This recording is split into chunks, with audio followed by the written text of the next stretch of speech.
I'm always conducting tastings for other people, but I rarely get to conduct a tasting for myself. So today what I've done is I've opened up every one of our past and the current releases of our wine. And so we start down on the left, we start with the 02 Butterdragon Hill, which was our very first release. And moving forward, 03, starting in 04, we had the Bacon Brook added. In 05, 06, and finally this year's release, the 07, including the 07 Bacon Brook on the end, the wine that was just released. So I opened the bottles about 15 minutes ago, took them straight from my cellar. So they're warming up just a little bit. 55 is too cold to try wine. And so in a few minutes, we'll check them out. Our very first release of Butterdragon Hill, the 2002. Wine Inspector gave this 92 points. And we were really lucky that our very first wine was so well received. It was very popular with folks, and it's always been quite a nice wine.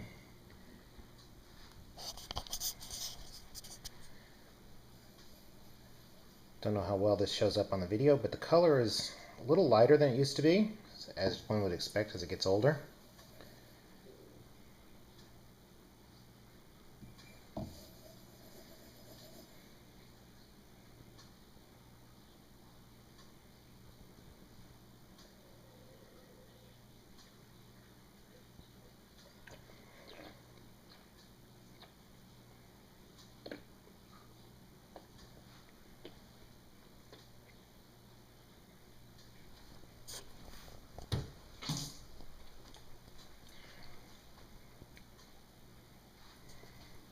First aromas I noticed on this wine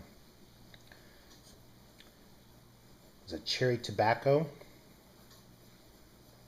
It's starting to get a little bit more of an earthy character as it ages.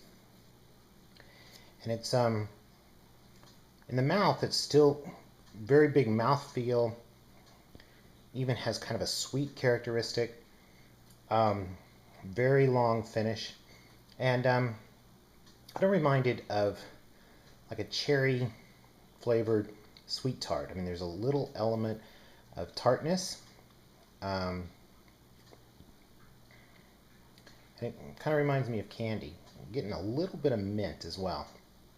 This wine's drinking great. I don't see any rush to drink it, but also no reason to wait on it. I would say that it's kind of really hitting its peak, which kind of my theory on most Napa cabs is that around 5 to 8 years from its vintage date is kind of when it's the best. I mean, you can see some good things early on. You can also sometimes they will close down for a while and enter what they call a dumb phase. But 5 to 8 years is kind of where I like to drink most Napa cabs. Our Bacon Brook, it tends to be not as approachable young and require more cellar age. I don't believe that Napa cabs die at 5 to 8 years. I think it's kind of depends on how you like to drink your wines, but it's a sort of a sweet spot at 8 to 10 years.